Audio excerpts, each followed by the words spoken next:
Hello my friends. इस video में मैंने ट्रांजिटिव वर्ब्स अर्थात सकर्मक क्रियाओं के बारे में चर्चा किया है और इस तरह के मैंने ट्रांजिटिव वर्ब्स को लिया है जिनके साथ डायरेक्ट ऑब्जेक्ट और इनडायरेक्ट ऑब्जेक्ट दोनों प्रकार के ऑब्जेक्ट्स आते हैं। पहला जो रूल है वह है सब्जेक्ट, उसके बाद मेन वर्ब रखेंगे और मेन वर्ब के बाद इनडायरेक्ट ऑब्जेक्ट और फिर डायरेक्ट ऑब्जेक्ट रखते हैं। यह जो कि एक सामान्य सा नियम है। अगर हम इसको बदलते हैं, इनडायरेक्ट ऑब्जेक्ट के स्थान पर डायरेक्ट ऑब्जेक्ट और डायरेक्ट ऑब्जेक्ट के स्थान पर इनडायरेक्ट ऑब्जेक्ट रखते हैं तो दूसरी कंडीशन क्या बनती है? सब्जेक्ट प्लस मेन वर्ब, उसके बाद डायरेक्ट ऑब्जेक्ट और डायरेक्ट ऑब्जेक्ट के बाद या तो प्रीपोजिशन टू का प्रयोग होता है या तो प्रीपोजिशन फॉर का प्रयोग होता है और उसके बाद हम इनडायरेक्ट ऑब्जेक्ट लिखते हैं। अब यहाँ पर कंडीशन ये है कि किन किन क्रियाओं के साथ प्रीपोजिशन टू आएगा और किन किन क्रियाओं के साथ प्रीपोजिशन फॉर आएगा। तो हमने इस वीडियो में केवल ऐसी क्रियाओं को लिए हैं जिनको ये डायरेक्ट और इनडायरेक्ट ऑब्जेक्ट के स्थान बदलने पर इनडायरेक्ट ऑब्जेक्ट के पहले प्रीपोजिशन फॉर का यूज़ होगा। हम अगली वीडियोस में यह भी बताएंगे कि इनडायरेक्ट ऑब्जेक्ट के पहले कौन से वर्ब लगने पर उनके पहले जो है प्रीपोजिशन टू का प्रयोग होगा। तो फिलहाल इस वीडियो में हमने केवल फॉर की प्रीपोजिशन के बारे में चर्चा की है। दूसरी बात यह है कि इनडायरेक्ट ऑब्जेक्ट जो होता है वो सजीव ऑब्जेक्ट होता है और डायरेक्ट ऑब्जेक्ट जो होता है निर्जीव ऑब्जेक्ट होता है। अब सजीव ऑब्जेक्ट में जैसे राम हुआ, मोहन हुआ, सीता हुआ, my brother, my father, mother और इस तरह से हिम, हर, मी, अस, इस तरह के इनडायरेक्ट ऑब्जेक्ट्स होंगे। और डायरेक्ट ऑब्जेक्ट में जैसे लेटर हुआ, बुक हुआ, वाटर हुआ या आइडियाज़ हुआ, तो इस तरह के जो होंगे वो डायरेक्ट ऑब्जेक्ट होंगे। हाँ, एक बात यहाँ पर और भी ध्यान में रखेंगे कि ऐसा नहीं है कि इनडायरेक्ट ऑब्जेक्ट हमेशा सजीव ही होगा और डायरेक्ट ऑब्जेक्ट भी हमेशा निर्जीव ही होगा। यह इनडायरेक्ट ऑब्जेक्ट और डायरेक्ट ऑब्जेक्ट दोनों कंडीशन और परिस्थिति के हिसाब से दोनों एनिमेट भी हो सकते हैं अर्थात सजीव भी हो सकते हैं। इसकी बात की भी चर्चा हम अपने अगले वीडियो में करेंगे। तो फिलहाल एक एक करके एग्जाम्पल के माध्यम से हम डायरेक्ट ऑब्जेक्ट और इनडायरेक्ट ऑब्जेक्ट के बारे में जानते हैं। जैसे कुछ वर्ब्स देखें, जैसे leave, make, order, find, gather, get, call, bring, build, buy, fetch, choose, earn, collect और कुक। ये 15 वर्ब्स ऐसे हैं जिनके साथ अगर हम डायरेक्ट ऑब्जेक्ट पहले रखते हैं और इनडायरेक्ट ऑब्जेक्ट बाद में रखते हैं तो इनके पहले प्रीपोजिशन फॉर का प्रयोग होता है। अब एक एक एग्जाम्पल से समझते हैं। सोहन ने मुझे एक किताब दिया। अब यहाँ पर हम इसको लिख सकते हैं, सोहन ने मुझे एक किताब दिया, तो यह हो जाएगा सोहन और सोहन के बाद वर्ब की सेकेंड फॉर्म हो जाएगी गिव का गिव। सोहन गिव और फिर हो जाएगा अ बुक, अ बुक। अब यहाँ जो गिव वर्ब आया है इसके साथ जब हम यहाँ पर डायरेक्ट ऑब्जेक्ट रखेंगे तो डायरेक्ट ऑब्जेक्ट के बाद यहाँ तक प्रीपोजिशन टू का प्रयोग हो जाएगा गिव के साथ और फिर हो जाएगा टू मी, मुझे। तो यहाँ जो इनडायरेक्ट ऑब्जेक्ट है मी, इसके पहले प्रीपोजिशन टू का यूज होगा। तो Sohan give a book to me, मैंने उसके लिए एक सुंदर उपहार पसंद किया। मैंने उसके लिए एक सुंदर उपहार पसंद किया। तो यहाँ पर पसंद करने के लिए जो वर्ब है चूज़ का उपयोग करते हैं और तब हम यहाँ पर लिखेंगे आई सोस, आई सोस और फिर यहाँ पर हो जाएगा direct object a gift, I chose a gift. और चूंकि यहाँ पर यह चूज का सेकेंड फॉर्म चूज यूज हुआ तो आई चोज अ गिफ्ट और तब यहाँ पर प्रीपोजिशन फॉर का यूज होगा उसके लिए, तो फॉर हिम। तो आई chose a gift for him, मैंने उसके लिए एक सुंदर उपहार पसंद किया। अब सुंदर उपहार तो यहाँ पर हम लिख लेंगे nice, I chose a nice gift for him. चपरासी ने मेरे लिए एक टिकट प्राप्त किया, तो यहाँ पर लिखेंगे द प्यून, चपरासी और प्राप्त किया तो गेट का सेकेंड फॉर्म हो जाएगा गाट, द प्यून गाट और फिर हो जाएगा a ticket, a ticket for me. अब यहाँ चूंकि वर्ब गेट है और गेट का सेकेंड फॉर्म है गाट तो इसके लिए इनडायरेक्ट ऑब्जेक्ट के पहले प्रीपोजिशन फॉर का यूज हो जाएगा और ये हमारा अ टिकट जो है डायरेक्ट ऑब्जेक्ट है। जैसा कि अभी हमने बताया कि इनडायरेक्ट ऑब्जेक्ट जो होगा वह सजीव होगा। फिर उसने एक संदेश अपने दोस्त के लिए छोड़ा, उसने एक संदेश अपने दोस्त के लिए छोड़ा। तो यहाँ पर हम इसको लिखेंगे उसने, ही और फिर हो जाएगा एक संदेश अपने दोस्त के लिए छोड़ा, तो यहाँ पर हो जाएगा he found a message, he found a message, और फिर हो जाएगा फॉर हीज फ्रेंड, यहाँ पर for his friend indirect object होगा और डायरेक्ट ऑब्जेक्ट हो जाएगा अ मैसेज। उसने अपनी माता के लिए एक केक बनाया, तो केक बनाने के लिए मेक का सेकेंड फॉर्म हो जाएगा मेड, तो यह हो जाएगा ही मेड, यहाँ पर इसको लिख लेंगे ही, और फिर हो जाएगा made, he made a cake for his mother, he made a cake for his mother, तो यहाँ पर हीज मदर इनडायरेक्ट ऑब्जेक्ट है और अ केक जो है डायरेक्ट ऑब्जेक्ट है, तो he made a cake for his mother, और यहाँ पर तब प्रीपोजिशन का यूज हो जाएगा हीज मदर इनडायरेक्ट ऑब्जेक्ट के पहले फॉर का। नेक्स्ट,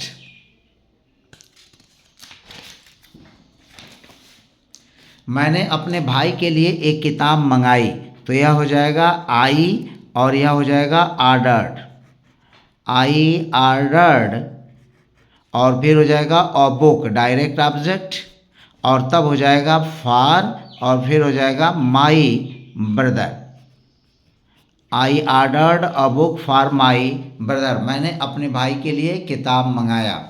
उसने अपने चचेरे भाई के लिए एक नौकरी ढूंढी, तो एक नौकरी ढूंढी, तो उसने ही फाउंड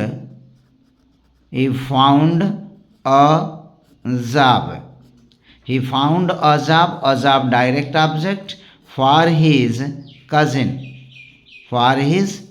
कजिन, यह हो जाएगा he found a job for his cousin, उसने अपने चचेरे भाई के लिए एक नौकरी ढूंढी। हमने पुलिस के लिए जानकारी इकट्ठा की, तो यहाँ पर इकट्ठा करने के लिए कलेक्ट का यूज होगा और तब हो जाएगा वी कलेक्टेड, और कलेक्ट वर्ब के साथ जब हम इनडायरेक्ट ऑब्जेक्ट को बाद में रखेंगे तो फॉर प्रीपोजिशन का प्रयोग होगा। We collected information for the police, we collected information for the police, we collected information for the police, तो इंफॉर्मेशन डायरेक्ट ऑब्जेक्ट हो गया और पुलिस इनडायरेक्ट ऑब्जेक्ट हो जाएगा, इसके पहले प्रीपोजिशन फॉर का यूज होगा। उसने अपने मेहमानों के लिए कुछ नाश्ते लाए, तो उसको लिखेंगे ही ब्रिंग का हो जाएगा ब्राट, ही ब्राट, उसने लाए, क्या लाए, कुछ नाश्ते, some snacks, he brought some snacks for his guests, he brought some snacks for his guests, अपने मेहमानों के लिए, तो सम स्नैक्स हो जाएगा डायरेक्ट ऑब्जेक्ट और हीज गेस्ट्स हो जाएगा इनडायरेक्ट ऑब्जेक्ट और इसके पहले प्रीपोजिशन फॉर का यूज हो जाएगा। मैंने अपने पिता के लिए एक डॉक्टर बुलाया, तो यह हो जाएगा I called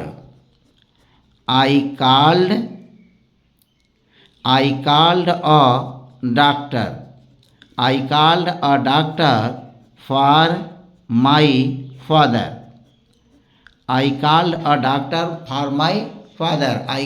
doctor for my father, अब यहाँ पर देखें माई फादर इनडायरेक्ट ऑब्जेक्ट है जो कि सजीव है और अ डॉक्टर यहाँ डायरेक्ट ऑब्जेक्ट है और यह निर्जीव न हो करके यह क्या है, एनिमेट है, यानी ये भी सजीव है। तो इस तरह से यह क्लियर हुआ कि कोई ज़रूरी नहीं है कि डायरेक्ट ऑब्जेक्ट निर्जीव ही हो, वह सजीव भी हो सकता है। तो I called a doctor for my father, उसने अपने दोस्त के लिए एक तोहफा लाया, तो उसने अपने दोस्त के लिए एक तोहफा लाया, तो यह हो जाएगा he brought a gift for his friend, he brought a gift for his friend indirect object a gift direct object, और इसके बाद तब जो डायरेक्ट ऑब्जेक्ट के बाद प्रीपोजिशन फॉर का यूज। उन्होंने अपनी माता के लिए एक घर बनाया, तो यहाँ पर हो जाएगा दे, और बिल्ड का हो जाएगा second form built. They built a house, they built a house for his mother. They built a house for his mother, उन्होंने अपनी माता के लिए एक घर बनाया। They built a house for his mother. He bought a dress for his sister, for his sister, तो his sister indirect object, a dress direct object. He bought a dress for his sister, उसने अपनी बहन के लिए एक dress खरीदी। उसने बच्चों के लिए पानी लाया, तो ही ब्राट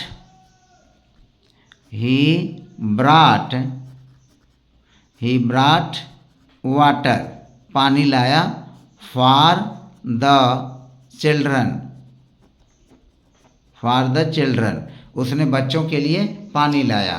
तो वाटर हो गया डायरेक्ट ऑब्जेक्ट और चिल्ड्रन हो गया इनडायरेक्ट ऑब्जेक्ट। मैंने अपने भतीजे के लिए एक तोहफा चुना, तो यह हो जाएगा आई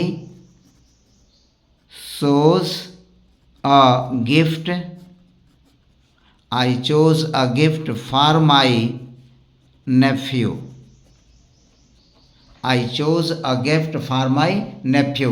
तो a gift direct object, my nephew indirect object, और इसके पहले प्रीपोजिशन फॉर का यूज। उसने अपने परिवार के लिए पैसे कमाए, तो यह हो जाएगा ही, और यह हो जाएगा ornate, he ornate money, he ornate money for his family, he ornate money for his family, उसने अपने परिवार के लिए पैसे कमाए। तो मनी डायरेक्ट ऑब्जेक्ट और हिज फैमिली इनडायरेक्ट ऑब्जेक्ट, और इसके पहले प्रीपोजिशन फॉर का use.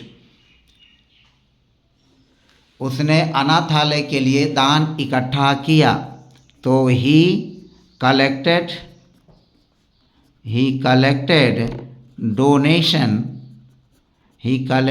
Donation for the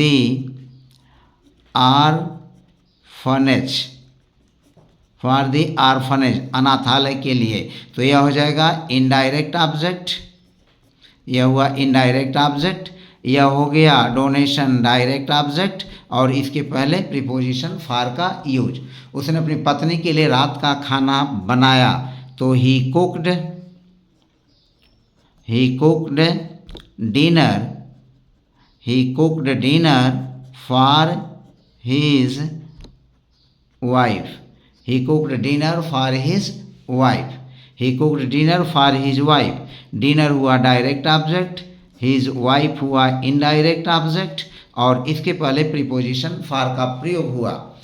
in सभी 18 सेंटेंसेस को अगर हम इनडायरेक्ट ऑब्जेक्ट को पहले लिखें, डायरेक्ट ऑब्जेक्ट को बाद में रखें, तो फॉर जो प्रीपोजिशंस है उसको हटा देंगे। इसको जैसे इसी वाक्य को हम लेते हैं, he cooked his